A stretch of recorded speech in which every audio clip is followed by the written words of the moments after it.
میرے پیچھے پولیس لگی ہے، مجھے یہاں چھپا لو۔ یہ جملہ ایک دھماکے کی طرح اس کمرے میں گونجا جہاں ڈاکٹر عافیہ ایک مریضہ کا معائنہ کر رہی تھی۔ دروازہ اتنی زور سے کھلا کہ عارفہ کے ہاتھ سے آلات چھوٹ کر میز پر گر گئے۔ اس سے پہلے کہ وہ یا تو سامنے بیٹھی مریضہ کو سمجھ پاتی، ایک لمبا چوڑا نقاب پوش آدمی اندر داخل ہوا۔ اس کے ہاتھ میں ایک پستول تھی جس کا رخ سیدھا عارفہ کی طرف تھا۔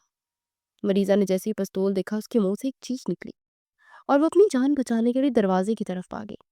نقاب پوشنے سے روکنے کی کوشش نہیں کی، اس کا ہدف شاید صرف ڈاکٹر عافیہ تھی۔ عارفہ اپنی کرسی پر جم سی گئی، خوف کی ایک لہر اس کے وجود میں دوڑ گئی، لیکن اس نے خود کو سنبھالنے کی کوشش کی۔ نقاب پوش آدمی نے تیزی سے قدم بڑھائے اور عارفہ کے قریب پہنچ کر پستول اس کی پیشانی پر رکھ دی۔ اس کی سانسیں پھولی ہوئی تھی اور لہجے میں گھبراہٹ کی بجائے ایک عجیب سی سختی تھی۔ میں نے کہا، مجھے چھپا لو، پولیس میرے پیچھے ہے۔ آدمی نے دوبارہ دہرایا۔ عارفہ نے گہری سانس لی۔ وہ 25 سالہ نوجوان ڈاکٹر تھی اور اپنے علاقے کی ایک ماہر دندان ساز جانی جاتی تھی۔ اللہ نے اسے حسن بھی بے پناہ دیا تھا اور ذہانت بھی۔ اس وقت اس کی بڑی بڑی آنکھوں میں خوف تو تھا، مگر وہ بزدل لڑکی نہیں تھی۔ اس نے نقاب پوش کی آنکھوں میں آنکھیں ڈال کر دیکھا۔ دیکھو، میں کسی مجرم کی مدد نہیں کروں گی، تم جو کوئی بھی ہو یہاں سے چلے جاؤ، ورنہ میں شور مچا دوں گی۔ عارفہ نے کانپتی ہوئی مگر مضبوط آواز میں کہا۔ نقاب پوش نے ایک طنزیہ ہنسی ہنسی۔ مجرم؟ تم مجھے مجرم سمجھتی ہو؟ میں یہاں تمہاری مدد لینے آیا ہوں، بھیک مانگنے نہیں۔ میں ایک گنڈے کی مدد ہرگز نہیں کروں گی، میرے لیے اصول سب سے اہم ہے۔ عارفہ بے ساختہ بولی، میری ماں نے مجھے عزت سے جینا سکھایا کہ تم جیسے لوگوں کو پناہ دینا میرا کام نہیں ہے۔ نقاب پوش کا ہاتھ جو پستول پر تھا ذرا سا کانپا۔ اس نے عارفہ کے جملے پر ایک پل کے لیے توقف کیا، پھر اس نے اپنا دوسرا ہاتھ اٹھایا اور اپنے چہرے سے نقاب نوچ ڈالا۔ چلو، گنڈے کی نہ صحیح اپنی منگیتر کی مدد کر دو جسے تمہاری ماں نے منڈا بننے پر مجبور کیا۔ نقاب ہٹتے ہی وہ چہرہ سامنے آیا۔ اسے دیکھ کر عارفہ کے پیروں تلے سے زمین نکل گئی۔ اس کے لبوں سے بیک ٹیڑھ نکلا، جاذب؟ سامنے کھڑا شخص کوئی اور نہیں، جاذب سکندر تھا۔ وہی جاذب جو عارفہ کا کزن بھی تھا، کچھ عرصہ پہلے تک اس کا منگیتر بھی۔ 28 سالہ جاذب جو کبھی ایک خوش شکل اور باوقار سافٹ ویئر انجینئر ہوا کرتا تھا، آج اس کے چہرے پر وحشت تھی، بالوں میں گرد تھی اور آنکھوں میں ایسا دکھ تھا جو عارفہ نے پہلے کبھی نہیں دیکھا تھا۔ عارفہ کو یقین نہیں آ رہا تھا کہ وہی جاذب ہے جو ہمیشہ دھیمے لہجے میں بات کرتا تھا۔ اسے حیرت سے پوچھا، تم یہاں اس حالت میں کیا کر رہے ہو؟ اور یہ پستول؟ جاذب کی آنکھوں میں نمی اور غصہ ایک ساتھ امڑ آیا۔ تو تلخی سے بولا، ہاں، میں وہی جاذب سکندر ہوں، عارفہ، وہی جسے 3 ماہ پہلے تمہاری ماں میری اپنی ممانی جان میں چوری کا جھوٹا الزام لگا کر جیل بھجوایا تھا۔ یاد ہے تمہیں؟ یا بھول گئی کہ کس طرح بڑی برادری میں میری تلاشی لی گئی تھی؟ عارفہ خاموش ہو گئی۔ اسے سب کچھ یاد تھا۔ 3 ماہ پہلے اس کے گھر میں شادی کی تقریب کے دوران اس کی والدہ بیگم شگفتہ نے الزام لگایا تھا کہ جاذب نے ان کا سونے کا سیٹ چرایا۔ عارفہ کے والد ساجزادہ کمال نے بہت روکا، مگر بیگم شگفتہ نے پولیس بلا لی تھی۔ جاذب بے گناہ ہونے کے باوجود حوالات میں رہا اور بدنامی کا داغ لے کر باہر نکلا۔ وہ ایک غلط فہمی تھی جاذب، عارفہ نے لرزتی ہوئی آواز میں صفائی دینے کی کوشش کی۔ امی کو یقین تھا کہ سیٹ تم نہیں اٹھایا ہے، غلط فہمی نہیں تھی۔ جاذب دہاڑا، وہ ایک سازش تھی، صرف اس لیے کہ میری نوکری چلی گئی تھی اور تمہاری ماں کو اپنی بیٹی کے لیے مجھ سے بہتر اور امیر رشتہ چاہیے تھا۔ انہوں نے میری عزت کا تماشا بنایا۔ میرے چچا وزیر کی سفید داڑھی کی لاش نہیں رکھی۔ میں نے قسم کھائی تھی کہ میں اپنا بے گناہی ثابت کروں گا۔ عارفہ نے اسے سمجھانے کی کوشش کی، تو اب تم یہ پستول دیکھ کر اپنی بے گناہی ثابت کرو گے؟ یہ راستہ غلط ہے جاذب، تم مزید دلدل میں پھنس جاؤ گے۔ پستول نیچے کرو، خود کو پولیس کے حوالے کر دو۔ پولیس؟ جاذب نے حقارت سے کہا، پولیس تو باہر کھڑے میرا انتظار کر رہی، لیکن میں اب اکیلا نہیں جاؤں گا، آج میں تمہیں اپنے ساتھ لے کر جاؤں گا۔ عارفہ گھبرا گئی، کیا مطلب؟ مطلب یہ کہ میں تمہیں اغوا کر رہا ہوں، جاذب نے فیصلہ کن لہجے میں کہا۔ جب تک دنیا کو یہ پتہ نہیں چل جاتا کہ اصل چور کون ہے، تم میرے ساتھ رہو گی۔ میں اپنی عزت واپس لینے آیا ہوں عارفہ، اور اس کے لیے مجھے تمہاری ضرورت ہے۔ ابھی عارفہ کچھ بولنے ہی والی تھی کہ باہر سے پولیس کی گاڑیوں کے سائرن کی آوازیں آنے لگی۔ سائرن کی آواز قریب آتی جا رہی تھی اور جاذب کے چہرے پر تناؤ بڑھ گیا۔ وقت ختم ہو گیا۔